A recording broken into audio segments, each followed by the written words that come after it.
एक स्त्री अपने 7 भाइयों के साथ अकेली रहती थी। एक बार उसके 6 बड़े भाई कहीं बाहर गए हुए थे। केवल सबसे छोटा भाई ही घर में था।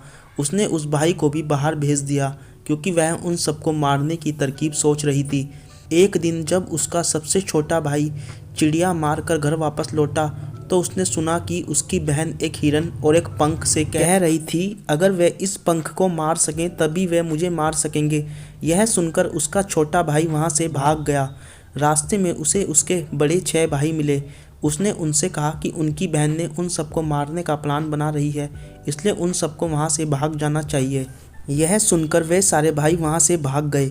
जब उस स्त्री के वे सब भाई घर वापस नहीं लौटे तो उस स्त्री को पता चल गया कि उसके भाइयों को उसके प्लान का पता चल गया है, तो वह भी उनके पीछे उन्हें ढूंढते ढूंढते निकल पड़ी। भाइयों ने देखा कि उनकी बहन तो उनको बहुत जल्दी पकड़ लेगी, तो सबसे छोटा भाई बोला, चलो इस गड्ढे में छिप जाते हैं। जब सब उस गड्ढे के पास आ गए तो वह बोला, अब सब अपनी आंखें बंद कर लो। सबने अपनी अपनी आंखें बंद कर ली। फिर उसने बहुत दूर एक तीर फेंका और उन सब से अपनी अपनी आंखें खोलने के लिए कहा। उन सब ने आश्चर्य से देखा कि वे सब अब वहाँ खड़े हुए थे जहाँ उनके छोटे भाई का तीर गिरा था। वहाँ से उन्होंने फिर भागना शुरू किया और जब उन्होंने फिर देखा कि उनकी बहन उनके बहुत पास आ गई है तो उनके सबसे छोटे भाई ने फिर वही किया। उसने फिर एक बार तीर फेंका और वे सब एक पल में ही वहाँ से बहुत दूर थे। ऐसा उन्होंने 4 बार किया और अब वे एक घाटी में खड़े हुए थे।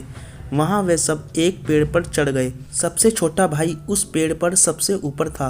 उनमें से सबसे नीचे जो भाई बैठा था उसने अपनी बहन को मारने की कोशिश की, पर वह उसे मार ना सका, परंतु उसकी बहन ने उसको एक ही बार में मार डाला।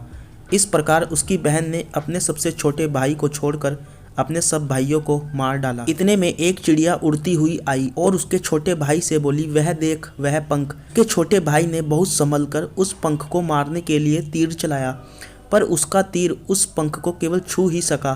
फिर भी उसके तीर के उस पंख को छूने से ही उसकी बहन चक्कर खाकर गिर पड़ी। चिड़िया फिर उड़ती हुई आई और उसने फिर वही कहा। अब की बार उसने फिर से तीर चलाया। अब की बार उसका निशाना ठीक लगा और उसने वह पंख तोड़ दिया। पंख टूटते ही उसकी बहन मर गई। उसने अपनी बहन का दिल निकाल लिया और उसके छोटे छोटे टुकड़े करके उनको सुखा लिया। जब वे सूख गए तो उसने उनको जला दिया। उसका धुआं सूंघते ही उसके 6 भाई जिंदा हो गए। अब वे लोग अपने भविष्य के बारे में सोचने लगे। सबसे बड़ा भाई बोला, क्यों ना हम 7 भैंसें बन जाएं और एक साथ रहें।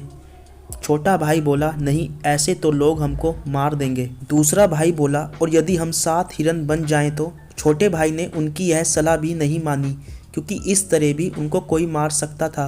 औरों ने सलाह दी कि वे 7 झील बन जाएं या 7 पेड़ बन जाएं या 7 पत्थर बन जाएं, पर सबसे छोटे भाई ने सब में कोई ना कोई गड़बड़ निकाल दी।